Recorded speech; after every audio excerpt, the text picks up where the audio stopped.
The Deep River Historical Society, in commemoration of the 100th anniversary of the passing of the 19th Amendment, had on display an exhibit detailing the important women behind the suffragette movement, their grassroots campaigning, and of the women participating in local government that has allowed Deep River to develop into the town that it is today. Equality for women, when it came to participation in government, had essentially no legal guarantees in a post revolutionary America, which many saw as a contradiction of the ideals of a government representative of the people and the equality expressed in documents like the Declaration of Independence and the Constitution, leading to women pushing for what was to be seen as a logical development of how women's rights should be supported and protected. The suffragette movement used mainly four colors to identify what they stood for, that being purple, which represented justice and loyalty to their cause, white, which represented the pure quality of the goals they had, yellow, which represented courage, which was needed to stand up to the fierce opposition, and green, which represented the strength of those advocating for what they believed in. One of the earliest major advocates for women's rights in the United States was Abigail Adams, wife of President John Adams. Due to her being fairly politically active within her husband's administration, she poised herself in position to be one of the first major voices for social reforms for women, for she pushed her husband in addresses to Congress to give women the right to vote on the belief that women themselves shouldn't be subject to laws passed by the government unless representation for women via the vote was to be achieved.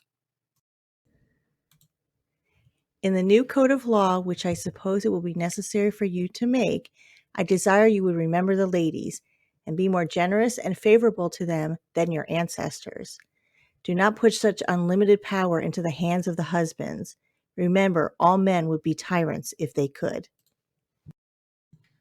Early on, advocating voting rights for women was still very controversial, forcing many women to partake in pink teas, where such issues would be discussed under the guise of meeting for tea in order to deter men from attending. Other notable figures, such as the abolitionist Elizabeth Cady Stanton, were seen as being more prevalent in their involvement with social reforms, such as women's rights, due to her being one of the main organizers behind the Seneca Falls Convention, one of the first major national women's rights conventions in the United States, and helping to write the Declaration of Sentiments, which expressed the demands of the need for further addressing the problems and grievances women face in a patriarchal oriented society of the day. We hold these truths to be self-evident, that all men and women are created equal. While within the next 2 decades, the conclusion of the Civil War would make it so that African American men would be granted the right to vote, women, however, were still left out, further emboldening the push of many to reform in favor of extending the right to vote to women. Susan B. Anthony was another influential figure in organizing the Seneca Falls Convention. She was extremely influential in the organizing of several women's rights movements and organizations, such as the Women's National Loyal League and the International Council of Women. She was also popular with her direct action and her advocacy, such as in 1872 when she was convicted and sent to jail due to voting in the 1872 elections. This court case led to women's rights becoming a much more prominent issue to discuss due to the trial being heavily publicized in the media.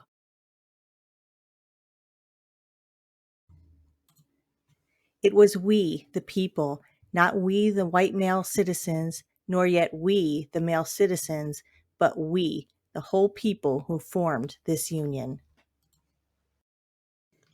Carrie Chapman Catt was another voting rights advocate as she served multiple suffragette organizations, such as the National American Women's Suffrage Association and the League of Women Voters, which still exists to this day as an organization promoting the involvement of women in politics. She was involved with Congress when it came to testifying in support of the 19th Amendment and espoused her support for the First World War, which assisted in changing the perspective of some Americans to viewing suffragettes as patriotic. No written law has ever been more binding than unwritten custom supported by popular opinion. Katharine Houghton Hepburn was a feminist that was a member of the Connecticut Women's Suffrage Association. She was responsible for its founding and the co-founding of organizations such as the predecessor to Planned Parenthood. In 1913, she met with President Woodrow Wilson to represent Connecticut to find out the president's thoughts on the movement and help guide his views. We must say it in such a way that the world will hear.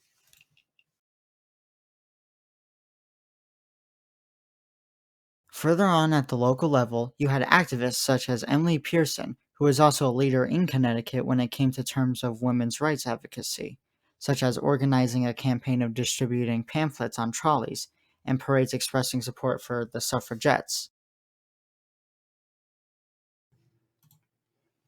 We ask suffrage in the name of justice, mercy, and common sense.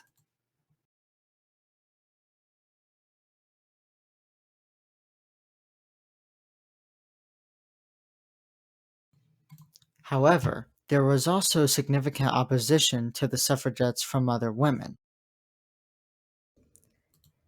The intelligent anti suffragist is not perfectly satisfied with the things the way they are. She sees as vividly as does the suffragist 1,000 bad conditions that call for remedy, but she cannot see that the ballot would render any aid in remedying these conditions. Even known figures such as Florence Griswold were opposed to extending suffrage to women. Men and women were created and designed by nature to work in different spheres for the common good. However, eventually the constant struggle would pay off, for on August 18, 1920, the 19th Amendment was ratified, finally giving women the right to vote. The right of citizens of the United States to vote shall not be denied or abridged by the United States or by any state on account of sex. It is time to support women's suffrage. Now that women had the ability to make elected officials accountable to them, it led to a whole host of reforms and movements spurred on by this increase in political involvement, such as with women no longer only taking the responsibilities of housewives and moving on to expand their role in society. It was necessary that reforms such as welfare, labor laws, prohibition, and pensions be implemented in order to protect them from many of the social problems women had still faced in the economy.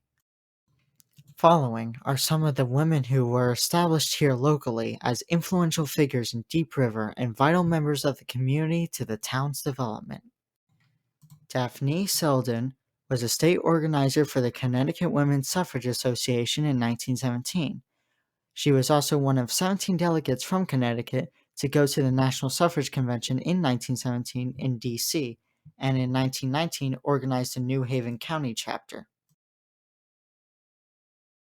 Rita A. Palmer Samuels co-founded the first synagogue in Deep River in 1930, was the head of the Middlesex chapter of Hadassah, a women's organization for culture and social ideals, was a chaplain for Jewish patients, served on the CT State PTA in 1962, and for 30 years served on the Financial and Sewer Commissions for the town of Deep River. Alice Marvin was vice president and general manager for an insurance agency, impressive due to her being blind since birth. Lois Moore Ingram was an assistant librarian for her mother and a full-time librarian in 1949 until 1970. Jean F. Smallone was judge probate for 16 years, wrote A Watch to Keep, and served as a representative to the Connecticut General Assembly from 1959 to 1961. Julie Forsyth Batchelor was an author of children and young adult books, such as Tim and the Purple Whistle and Sea Lady. Lorraine Herbert Wallace was a Republican, received a commendation from Richard Nixon, and the first woman selectman for Deep River 5 decades after the 19th Amendment passed, and her tenure can be summed up in this statement of hers. The youth of our community are the future leaders. Let's make our town attractive enough for them to stay in the community. We need them here.